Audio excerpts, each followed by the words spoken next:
Intellect या intelligence को बुद्धिमानी या बुद्धि कहते हैं। ये तो ट्रांसलेशन है सिंपल। लेकिन हमारा जो वैदिक स्क्रिप्चर्स हैं वो ये कहती हैं कि there are 5 levels of intelligence. First level है सिंपल बुद्धि। हम कहते हैं कि बुद्धिमान व्यक्ति है। बुद्धिमान किसको कहते हैं? जो सही और गलत में डिफरेंशिएशन कर ले, उसको इंटेलेक्चुअल कहते हैं। अंडरस्टैंड कि ये सही है, ये गलत है, मेरे लिए अच्छा है, ये मेरे लिए बुरा है। मोरली जो इस चीज को देख सकता है उसको बुद्धिमान कहते हैं। इससे थोड़ी सी हायर लेवल रिफाइंड जब इंटेलेक्ट हो जाती है, हम कहते हैं ना बुद्धि को शार्प करो, अपने इंटेलिजेंस इंटेलेक्ट को बढ़ाओ। ऐसा बार बार हम सुनते हैं, करते हैं, लेकिन कभी सोचते नहीं है इसके ऊपर। जब बुद्धि का, इंटेलेक्ट का रिफाइनमेंट होता है, बुद्धि होती कहाँ, पहले ये भी जानना आपके लिए जरूरी है। There are 3 levels of the body. एक ग्रोस बॉडी होती है, एक सटल बॉडी होती है और एक कोजल बॉडी होती है। 3 टाइप्स ऑफ बॉडी। हमारी बॉडी 3 लेयर में होती है। पंच कोश होते हैं, अन्न में कोश, प्राण में कोश, मनो में कोश, ज्ञान में कोश और आनंद में कोश। ये 5 शीत होती हैं। There are 5 layers of the body. तो मैं जो बता रहा था कि बॉडी के 3 पार्ट हैं, उनमें इंटेलिजेंस कहाँ आती है? इंटेलिजेंस आती है माइंड का पार्ट है एक, which is a, mind is a part of subtle body, जो विजिबल नहीं है बट मटेरियल फॉर्म में है। और उस सटल बॉडी में माइंड होता है। माइंड के 4 लेयर कह दें, लेवल्स कह दें, स्पीयर्स कह दें, टाइप्स कह दें, कंपोनेंट्स कह दें। वो 4 क्या है? मन, बुद्धि, चित्त और अहंकार। इनमें बुद्धि एक पार्ट है। तो मैं उस बुद्धि की बात कर रहा हूं, इंटेलिजेंस की। तो इंटेलिजेंस में पहले बुद्धिमान व्यक्ति आता है, फिर कहते हैं वो एक शब्द यूज करते हैं अपने, मेधावी।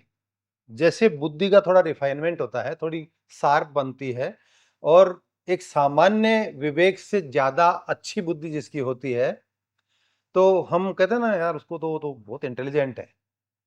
बहुत इंटेलिजेंट है मतलब अपने से बेटर लगता है कि उसकी बुद्धि ज्यादा अच्छा वर्क कर रही है। ही इज कॉल्ड एज मेधावी।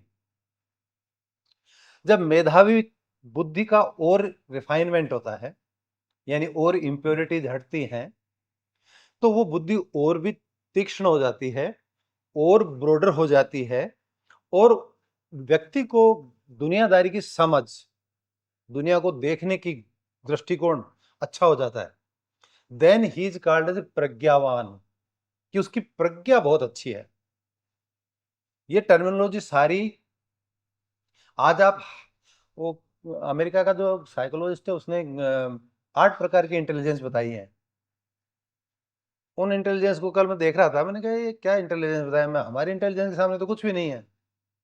जो हमारी जो ये 5 लेयर हैं, इनको हमारे ऋषियों ने प्रैक्टिकली सबको डेवलप करके, उनका अनुभव करके और बताया है।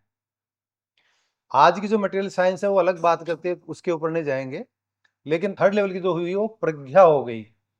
प्रज्ञा में क्या होता है कि जब आप डीप स्लीप स्टेट में होते हैं, उस वक्त आपको कुछ भी पता नहीं होता, यानी कि आपका कॉन्शियस माइंड बिल्कुल भी वर्क नहीं कर रहा होता है। आप सबकॉन्शियस माइंड के लेवल पे होते हैं, और उस टाइम पे आपको जो आनंद की अनुभूति होती है, यानी कि जब आप सो के उठते हैं डीप स्लीप स्टेट से, तो आपको लगता है तो बहुत अच्छा आनंद आया। कैसे आया? क्योंकि आपकी जो बुद्धि थी, जो दिन में काम कर रही थी कॉन्शियस, वो बिल्कुल डीप स्टेट में चली गई। यानी आपका जो वाइब्रेशन है ब्रेन का, वो बहुत स्लो हो गया था। और उस स्टेज में आपको कुछ ऐसे आभास होते हैं, ऐसे इंट्यूशंस होते हैं कि आप सामान्य व्यक्ति से बहुत ही अलग और उच्च स्तर की बात करते हैं। वो होता है प्रज्ञावान व्यक्ति। प्रज्ञा होती है वो बुद्धि। जब इससे भी आगे आपका रिफाइनमेंट होता है, आपकी माइंड एंड सोल का क्लैरिफिकेशन, प्योरिफिकेशन होता है, तो 4th लेवल की इंटेलिजेंस आपके पास आती है। वो आती है प्रतिभा। कहते हैं प्रतिभावान है स्टूडेंट, कहते हैं। लेकिन बोलने वाले को ये पता नहीं होता मैं किस स्तर की बात कर रहा हूं।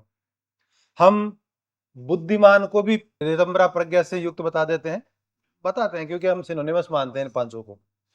लेकिन this is fourth stage of intelligence, प्रतिभावान। तो फोर्थ लेवल आ गया प्रतिभावान व्यक्ति, जिसकी प्रतिभा अच्छी है, यानी कि जिसकी बुद्धि काफी निर्मल, पवित्र और परिष्कृत हो चुकी है, वो प्रतिभावान व्यक्ति है। This is the fourth level of intelligence. And last one, जब आपकी बुद्धि में से हमारी ये पूरी सृष्टि है, इसमें तीन चीजें हैं। पुरुष, पुरुष का मतलब सोल, प्रकृति जिसको माया कहते हैं, और एक जीव। ये तीन चीजों की सारी सृष्टि बनी हुई है। और ऋतंभरा प्रज्ञा में क्या होता है कि ऋतंभरा प्रज्ञा में ये जो प्रकृति है, इसके तीन भाग हैं, सत्व, रज और तम। ये जो मैंने 5 लेवल की बुद्धि बताई है, इनमें क्या होता है कि जो सिंपल बुद्धिमान व्यक्ति होता है, उसमें सात्विक तो ज्यादा होता है, लेकिन तामसिक और राजसिक प्रवृत्ति भी होती है। लेकिन जो ऋतंभरा प्रज्ञा है, उसमें सिर्फ सात्विक प्रकृति बसती है, उसमें उसकी राजसिक और तामसिक प्रवृत्तियां बिल्कुल खत्म हो जाती है, यानी कि उनको वो अपने लाइफ से एलिमिनेट कर चुका होता है। और उस स्टेज में व्यक्ति, उसमें और ईश्वर में कोई अंतर नहीं होता है। भारत में असंख्य उदाहरण है जिन्होंने इस लेवल की इंटेलिजेंस अचीव करी थी। भगवान रमन महर्षि, रामकृष्ण परमहंस, स्वामी विवेकानंद ने भी एक बार लिखा था कि मैं जब अमेरिका था तो मुझे ऐसा लगता था कि मेरे में कुछ विशेष परिवर्तन आने लगे हैं, और मुझे ऐसा लगने लगा है कि मैं लोगों के बारे में बिना कुछ किए जानने लगा हूं। वो था level, fifth level of intelligence, ऋतंभरा प्रज्ञा। And this is called as spiritual intelligence in modern science. इसको स्पिरिचुअल इंटेलिजेंस कहते हैं। और स्पिरिचुअल इंटेलिजेंस क्यों कहते हैं और क्यों इंपॉर्टेंट है? इस दुनिया में आज तक जितने भी लोग आए हैं और आएंगे, उनको अगर किसी भी क्षेत्र में टॉप पे जाना है और वहां पे बैठे रहना है, सस्टेन करना है, वो तब तक संभव नहीं होगा जब तक वो स्पिरिचुअली इंटेलिजेंट नहीं होगा।